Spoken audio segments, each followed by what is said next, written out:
प्रद्युम्न सिंह नाम का एक राजा था। उसके पास एक हंस था। राजा उसे मोती चुगाया करता और बहुत लाड़ प्यार से उसका पालन किया करता। वह हंस नित्य प्रति सायंकाल राजा के महल से उड़कर कभी किसी दिशा में और कभी किसी दिशा में थोड़ा चक्कर काट आया करता।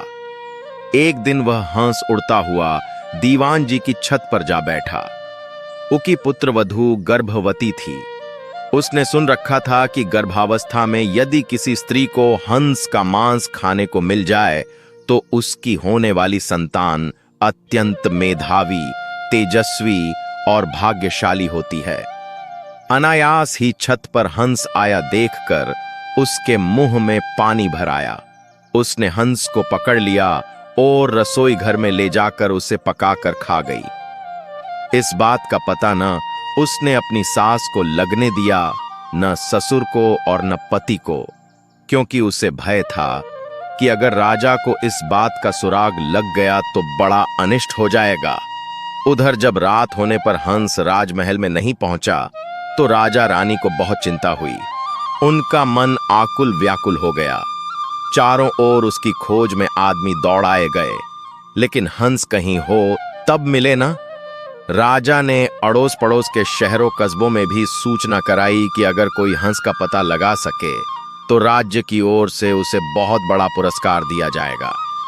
10-20 दिन निकल गए, कुछ भी पता नहीं लग सका। चूंकि वह हंस राजा और रानी को बहुत प्रिय था, अतः वे उदास रहने लगे। एक दिन एक कुटनी राजा के पास आई और बोली कि वह हंस का पता लगा सकती है, लेकिन उसे थोड़ा सा समय चाहिए। राजा ने कहा, मेरे राज्य के पंडित ज्योतिषी, हाकिम हुक्काम और मेरे इतने सारे गुप्तचरों में कोई भी पता नहीं लगा सका, तुम कैसे पता लगा सकोगी?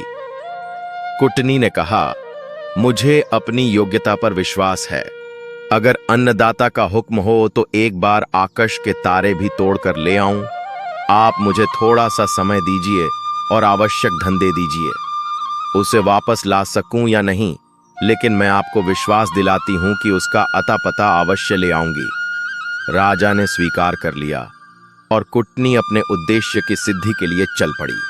सबसे पहले कुटनी ने यह पता लगाया कि शहर के धनिक घरों में कौन कौन स्त्री गर्भवती हैं।